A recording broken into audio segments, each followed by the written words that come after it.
Nobody can stop this flow. Hallelujah. Hallelujah. హల్లెలూయా. హల్లెలూయా. చదువుకుందాం రండి. హెబ్రీయులకు రాసిన పత్రిక 10వ అధ్యాయం 20వ వచనం. హెబ్రీయులకు రాసిన పత్రిక 10వ అధ్యాయం 20వ వచనం. హెబ్రీయులకు రాసిన పత్రిక 10వ అధ్యాయము 20వ వచనము. సహోదరులారా, యేసు మన కొరకు ప్రతిష్ఠించిన మార్గమున, అనగా నూతనమైనదియు జీవము కలదియు ఆయన శరీరమును తెర ద్వారా ఏర్పరచబడినదియునైన మార్గమున ఆయన రక్తము వలన పరిశుద్ధ స్థలమునందు ప్రవేశించుటకు మనకు ధైర్యము కలిగి ఉన్నది గనుకను. హల్లెలూయా. ఇక చూడండి, ఇక్కడ చెప్తున్న కొన్ని మాటలను మనం గడిచిన 2-3 దినముల నుండి ధ్యానిస్తున్నాం. దానిలో మనం ఆయన శరీరము అను తెర ద్వారా, శరీరం ఎటువంటిది? ఒక తెర. ఆ తెర గుండా వెళ్ళడానికి ఆయన ఏర్పరిచిన మార్గం ఉందట. ఆయన శరీరం ద్వారా లోపలికి వెళ్ళడానికి ఒక తెర గనుక ఉంటే, ఆ తెర దాటి లోపలికి వెళ్ళడానికి ఆయన ఎలా ఉన్నారు ఒకసారి ఆలోచించండి. ఆయన విశ్వసించిన వారికైతే మార్గం, ఆయన విశ్వసింపని వారికైతే ఆయనే అడ్డుబండ. ఆ రాయికి తగులుకున్న వాళ్ళు అక్కడే కాళ్ళు చేతులు విరుగుతాయి. స్తోత్రం. విశ్వసించిన వారికి తెర ఓపెన్ అవుతుంది. హల్లెలూయా. హల్లెలూయా. ఆయన గుండా వెళ్ళడానికి, ఆయనలో వెళ్ళడానికి, ఆయన లోపలికి ప్రవేశింపడానికి ఆయనే మార్గం ఏంటండగా, నేనే మార్గం, నేనే అని చెబుతున్న సమయం, ఆయన మార్గంలో వెళ్ళడానికి మొట్టమొదటిగా మనకి ఎదురు పడుతున్న ద్వారం ఆయన శరీరం. హల్లెలూయా. ఎంతమందికి అర్థమవుతుంది? ఇప్పుడు చూడండి, మీరు నాలో నేను మీలో నివసించినట్లు అని చెప్పారు. రెండు జరగాలి. మనం ఆయన్ని యాక్సెప్ట్ చేయాలన్నా, చూడండి, ఒక భూమి ఒక విత్తనంను చూడండి, ఒక భూమి విత్తనంను లోపలికి తీసుకోవాలి అంటే భూమి యొక్క ఆ పైన ఉన్న ఆ పొర మొత్తం ఏమవ్వాలి? దున్నబడాలి. ఆ విత్తనం కొరకు కావలసిన స్పేస్ని ఆ భూమి తన బాడీలో చేసుకోవాలి కదా. అదేవిధంగా విత్తబడిన విత్తనం కూడా ఏం చేయాలి? అది బయటికి రావాలంటే దాని శరీరం నుండి అది చీల్చుకొని బయటికి రావాలి. ఎవ్రీ ఏరియాలో ఆ చీల్చబడుట అనేది మనం చూస్తున్నాం. ఈరోజు అట్టి అనుభవం లేకుండా కఠినమైన హృదయాలు పెట్టుకొని, కఠినమైన మనస్తత్వమును పెట్టుకొని మనం ఏం చేస్తున్నాం తెలుసా? ఆయన విశ్వసించలేకపోతున్నాం. ఏమి నిరీక్షిస్తున్నావు? దాన్ని చూడాలి అనుకుంటున్నావా? అయితే విశ్వాసంలో నిలిచి ఉండు. ఒకసారి నమ్మకం, ఒకసారి అపనమ్మకం, ఒకసారి నమ్మకం, ఒకసారి అపనమ్మకం. అదే కదా కన్ఫ్యూజన్ అంటే. కన్ఫ్యూజన్లో ఏది స్వతంత్రించుకోలేవు నాన్న, ఏది స్వాధీనపరచుకోలేవు. బలవంతులు పరలోక రాజ్యమును స్వతంత్రించుకుంటున్నారు. అంటే బలహీనతలు కలిగి, లేదా బలము లేకుండా బయటనే ఆగిపోయిన స్థితిలో ఉంటే ఆ మార్గం గుండా వెళ్ళలేకపోతున్నామనే కదా అర్థం. ఆ మార్గం గుండా వెళ్ళాలి అంటే బలం కావాలి. ఇది మన బలం చేత కాదు, మన శక్తి చేత కాదు. ఈ ప్రవేశం ఆయన ఆత్మ ద్వారా మాత్రమే కలుగుతుంది. ఇదంతా అలా పెట్టుకుంటే ఆయన శరీరం అనే ఆ తెర గుండా వెళ్తున్న సమయం, ఆయన కార్చిన రక్తం ఉందండి. ఆ రక్తంలో శక్తి ఉందండి. ఆ శక్తి ఎటువంటి శక్తి తెలుసా? కోల్పోయిన సమాధానమును తిరిగి తీసుకుని వచ్చే శక్తి. పలకండి అన్నమాట. హల్లెలూయా. ఎవరితో కోల్పోయిన సమాధానం? దేవునితో కోల్పోయిన సమాధానం, తండ్రితో కోల్పోయిన సమాధానంను తిరిగి తీసుకొని వస్తున్న పరిశుద్ధ రక్తం. ఆనాడు నీ కొరకు నా కొరకు కార్చబడిన ఆ రక్తంలో ఉన్న శక్తిని ఆశ్రయించాలి. అంటే ఆయన చిందించి ఆయన చేసిన కార్యం మనం ధ్యానిస్తున్నాం. అది మనకు అర్థం కావాలి. అది అర్థం చేసుకోవడం కోసం మనం కొన్ని ఏరియాలకు వెళ్దాం రండి. హెబ్రీయులకు రాసిన పత్రిక 8వ అధ్యాయం మొదటి 3 వచనాలు చదువుదాం. మొదటి 3 వచనాలు. హెబ్రీయులకు రాసిన పత్రిక 8వ అధ్యాయం మొదటి 3 వచనములు. మేము వివరించుచున్న సంగతులలోని సారాంశం ఏదనగా, మనకు అట్టి ప్రధాన యాజకుడు ఒకడున్నాడు. ఆయన పరిశుద్ధాలయమునకు అనగా మనుష్యుడు కాక ప్రభువే స్థాపించిన నిజమైన గుడారమునకు పరిచారకుడై ఉండి, పరలోకమందు మహామహుని సింహాసనమునకు కుడి పార్శ్వమున ఆసీనుడాయను. ప్రతి ప్రధాన యాజకుడు అర్పణలను బలులను అర్పించుటకు నియమింపబడును. అందుచేత అర్పించుటకు ఈయనకు ఏమైనా ఉండుట ఆవశ్యము. చూడండి, ఇక్కడ చెప్తున్న ఆ మాటలు జాగ్రత్తగా గమనిద్దాం. మనకు ప్రధాన యాజకుడు ఒకడు ఉన్నాడు. ఎటువంటి ప్రధాన యాజకుడు అంటే పైనున్న విషయాలను మనం చదువుకోవాలి. ఎటువంటి ప్రధాన యాజకుడు అంటే ఒక మాటలో చూడాలంటే 26వ వచనం చూడండి.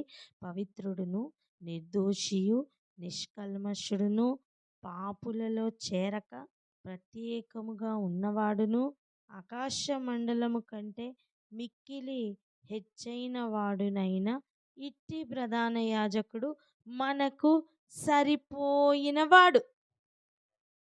హల్లెలూయా. అట్టి ప్రధాన యాజకుడు మనకున్నాడు. ఎటువంటి ప్రధాన యాజకుడు అంటే ఈ లిస్ట్ అంతా రావాలి. ఏ లిస్ట్ అంతా రావాలి?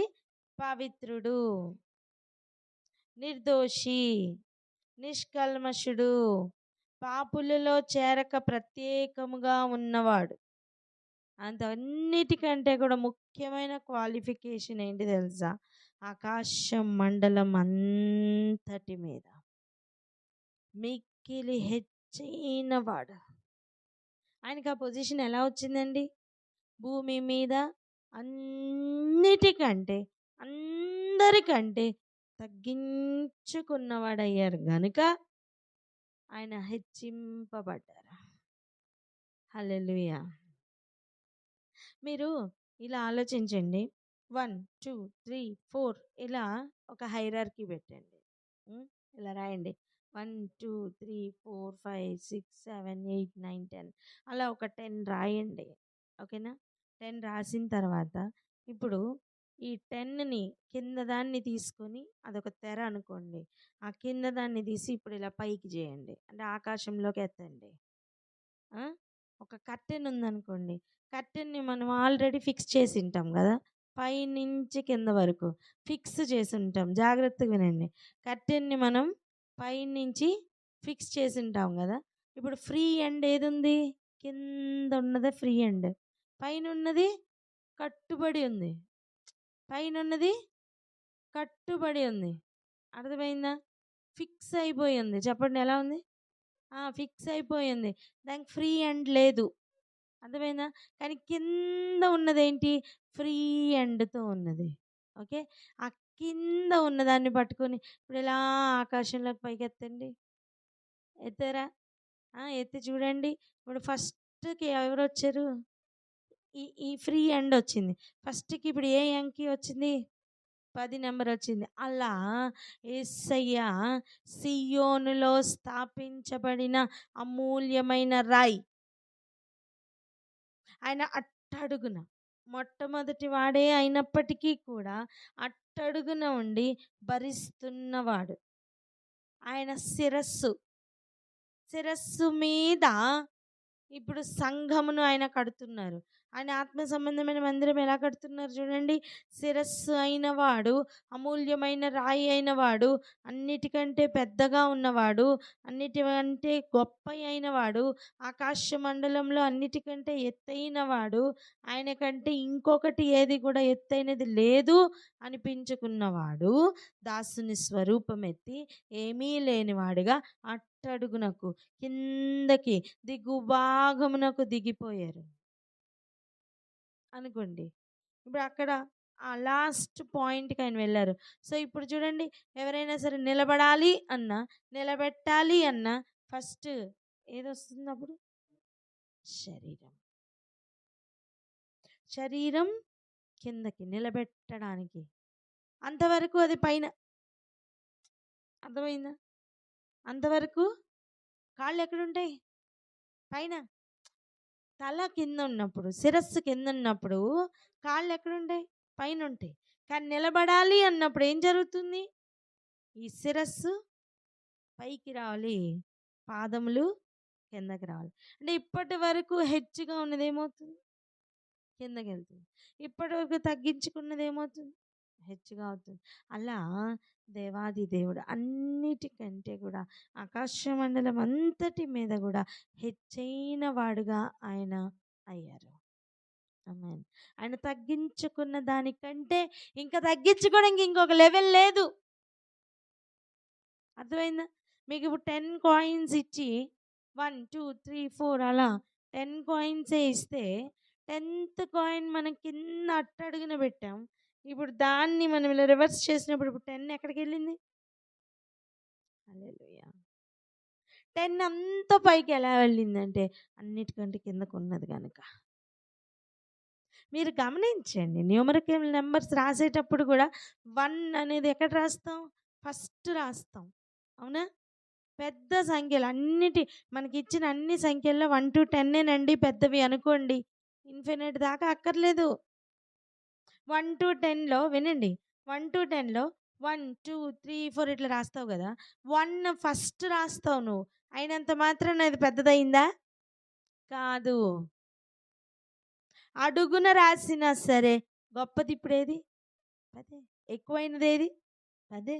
అది అడుగునున్నంత మాత్రాన తక్కువైనది కాదు. చెప్పండి అన్నమాట, అడుగునున్నంత మాత్రాన తక్కువైనది కాదు అని.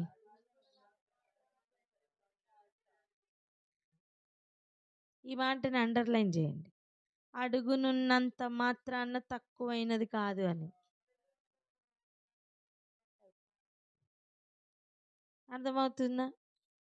అడుగునున్నంత మాత్రాన తక్కువైనది కాదు అని. హల్లెలూయా. భూమికి అన్నిటికంటే కూడా ఆయన తగ్గించుకున్న అనుభవంలోకి వెళ్ళారు కనుక అన్నిటి మీద ఆయన హెచ్చైన వాడుగా ఆయన నామము కానీ ఆయన కానీ ఉంచబడ్డారు. హల్లెలూయా. హల్లెలూయా. రాజకీయ నాయకులు కూడా చూడండి, రాజకీయ నాయకులు కూడా గమనిస్తే ఎలక్షన్స్కి ముందు ఎంత తగ్గించుకుంటారండి. గెలిచిన తర్వాత వారిని పట్టుకోగలరా? అన్నిటికంటే హెచ్చైన వారిగా వారు మారిపోతారు. కానీ తగ్గించుకునే సమయం రోడ్ల మీదకి వస్తారు కదా. తగ్గించుకున్న అనుభవం. ఎంత ఒదిగి ఎంత తగ్గించుకుంటారో అంత ఉన్నతమైన స్థానం. అది భూమి మీద మాత్రమేనా? కాదు, పరలోక రాజ్యంలో ఇంకా అధికముగా. ఇప్పుడు అటువంటి హెచ్చైన వాడు, హెచ్చింపబడిన వాని యొక్క రక్తం, తగ్గించుకున్న సమయంలో చిందింపబడిన ఆ రక్తం, వింటున్నారా? తగ్గించుకున్నప్పుడు చిందించిన రక్తం ఇప్పుడు హెచ్చైన వాడిగా మారిన తర్వాత ఆ రక్తానికి వచ్చే బలం, ఆ రక్తానికి వచ్చే ఆ అధికారం ఎంత గొప్పదో ఒకసారి ఆలోచించండి. మనం ఇంతవరకు ఫిజికల్ స్టేట్లో చూసాం. ఇప్పుడు అసలు రక్తం ఎలా ఉందో చూడండి. తగ్గించుకున్న అనుభవంలో ఉమ్ము వేసినప్పుడు కూడా, అంటే ఇమోషనల్గా కూడా ఆయన తగ్గించుకున్నారండి. ఆయన రక్తం ఉడికిపోతున్నా, మరిగిపోతున్నా, అది ఏది కూడా అసలు ఆయన కదిలించలేకపోయింది. ఆమేన్. ఆయన అంతగా తగ్గించుకున్నారు గనుకనే హెచ్చైన వానిగా అయ్యారు. ఆమేన్. ఆకాశ మండలం మీదకి ఎక్కుదును, నక్షత్రములకు పైగా నా సింహాసనం వేసుకుందును అని తలంచిన వానిని కిందకి పడద్రోసిన దేవుడు అన్నిటికంటే తగ్గించుకొని దాసుని స్వరూపమెత్తిన వానిని హెచ్చించిన దేవుడు. హల్లెలూయా, హల్లెలూయా. ఈరోజు ఆ రక్తం నాకు అంత పవర్ ఎక్కడి నుంచి వచ్చిందో ఈరోజు అర్థమైందా? అర్థమైందా? ఒక ఒక పొట్టేల్ని కానీ, ఒక గొర్రెని కానీ, ఒక పాపి కొరకు మన ప్రధాన యాజకులైన వాళ్ళు బలి అర్పించడానికి తీసుకొచ్చిన సమయం, నిర్దోషి అయిన ఒక మగదానిని తీసుకుని వస్తున్నారు. అప్పుడు ఆ స్థానంలోనే కదా యేసు ప్రభు వచ్చారు. ఫిజికల్గా వధ కనపడట్లేదేమో, అంటే గొర్రె పిల్లనే అని చెప్పడానికి యేసు ప్రభు మానవ రూపంలో కదా ఉన్నారు. ఇదేంటి గొర్రె అంటున్నారు అంటే అంతవరకే అర్థం చేసుకున్న వాళ్ళకి మనమేమీ చెప్పలేము. దాన్ని మించి చూడగలిగిన వారికి గ్రహింపులోనికి వస్తాయి. ఆమేన్. ఆ వధకు వెళ్తున్న గొర్రె యొక్క అనుభవం, వధింపబడుతున్న ఆ గొర్రె యొక్క అనుభవం, ఆ తెర నుండి ఆయన ప్రవేశమును అనుగ్రహిస్తున్న సమయం, ఆయన కారుస్తున్న రక్తం ఆ మార్గంలో నడిపిస్తుందండి. ఆ మార్గంలోకి ఎంట్రీ ఇస్తుందండి. అసలు ఆ రక్తం చేస్తున్న గొప్ప కార్యం ఏంటంటే నిర్దోషముగా మారుస్తుంది, దోషం యొక్క పరిహారమును చేస్తుంది, పాప నివారణ చేస్తుంది. అటువంటి రక్తం కొరకు మనం ప్రార్థన చేద్దాం. ఆయన చిందించారు, కానీ దాన్ని మనం ఆశ్రయించకపోతే, ఆ రక్తంలో మన వస్త్రములు ఉతుక్కొనకపోతే, వస్త్రములు అంటే మన నీతి క్రియలను బట్టి వస్తున్న వస్త్రములే. మన నీతి క్రియలు ఆయనకి మురికి గుడ్డలే, మైల వస్త్రాలే. కానీ ఆయన నీతిని అనుసరిస్తూ చేస్తున్న క్రియలు పరిశుద్ధమైన వస్త్రములుగా ఉంటాయి. అవి ప్రశస్తమైనవిగా ఉంటాయి. అవి ప్రకాశమానమైనవిగా ఉంటాయి. అటువంటి అనుభవంలోనికి మనం వెళ్ళాలి అంటే ఆ క్రియలు చేయవారమై మారాలి. కానీ ఆయన రక్తం గురించిన ప్రత్యక్షత మనకి కావాలి. వధకు ఏర్పడిన గొర్రె గురించి చదువుతున్న నపుంసకునికి ఆ లేఖనాలను అనుసరించి యేసు రక్షకుడు పరిచయం అయ్యారండి. అంటే తను గ్రహించిన విషయం ఏంటి? ఆ రక్తంలో ఉన్న ఆ రక్షణ కొరకు చిందించిన రక్తమును తను గ్రహించాడు కనుక ఇక తన త్రోవలో సంతోషముగా వెళ్ళిపోయినట్టుగా మనం చూస్తున్నాం. ఇక ఫిలిప్పుని అన్నడు చూడాల. ఇక దేన్ని ఆధారం చేసుకుని వెళ్ళాడు? హల్లెలూయా, పరిచయమైన యేసును, రక్షకుడిని, రక్షణ దయచేయడానికి ఆయన చిందించిన రక్తమును ఆధారం చేసుకుని వెళ్ళిపోయాడండి. ఆమేన్. ఇప్పుడు తండ్రి యొద్దకు వెళ్తే కూడా ఆ రక్తము తండ్రికిను ఈయనకు మధ్యలో ఉండి సమాధానపరుస్తుంది. నీవు నేను అదే ప్రయాణంలో ఉండాలి. ఇంతవరకు చేసిన ప్రయాణం ఇక చాలు. ఇంగో మనకి పరిశుద్ధమైనది, నిష్కలంకమైనది, నిర్దోషి అయినది, పవిత్రమైనది అటువంటి రక్తం చిందించిన ప్రధాన యాజకుడు. మనకు అనిపించవచ్చు, ఇదేంటి ప్రధాన యాజకుడు ఆయనే, గొర్రెపిల్ల ఆయనే. ప్రధాన యాజకుడు ఏం చేయాలా? గొర్రెని తీసుకుని వచ్చి, మేకను తీసుకుని వచ్చి ఏం చెయ్యాలా? వధించాలా. ఎక్కడైనా అది సాధ్యమేనా? టీచరు ఆయనే, స్టూడెంట్ ఆయనే, పరీక్ష రాసింది ఆయనే, ఇన్విజిలేటర్ ఆయనే, కరెక్ట్ చేసేది ఆయనే, అన్నీ ఆయనే అంటే ఎలా ఉంటుందండి? అప్పుడు ఈ స్టూడెంట్ ఏం చేయాలి? నిలిచి ఉండాలి. కాలేజీలో నుంచి బయటికి వెళ్ళిపోయాడు అనుకోండి, ఆలోచించండి, ఎగ్జామ్ రాయడానికి అవుతుందా? లేదు. నీ తరపున ఎగ్జామ్ ఎవరు రాస్తారు? యుద్ధం ఎవరిది? యెహోవాది. మనం సైనికుడిగా ఎందుకున్నావు? నిలిచి ఉండు. అలా ఎవ్రీ ఏరియాలో జయమును అనుగ్రహిస్తున్న దేవుడు ఈరోజు నిన్ను నన్ను అడుగుతున్న ఒక మాట, నిలిచి ఉంటావా? నీకు అర్థమైంది కదా ఇటు రక్తం ఎట్టిదో, నిలిచి ఉంటావా అని అడుగుతున్న ఆ ప్రశ్నకు సమాధానంగా మన జీవితం అంతా రాద్దామా? ఆమేన్. అయితే ప్రార్థన చేసుకుందాం.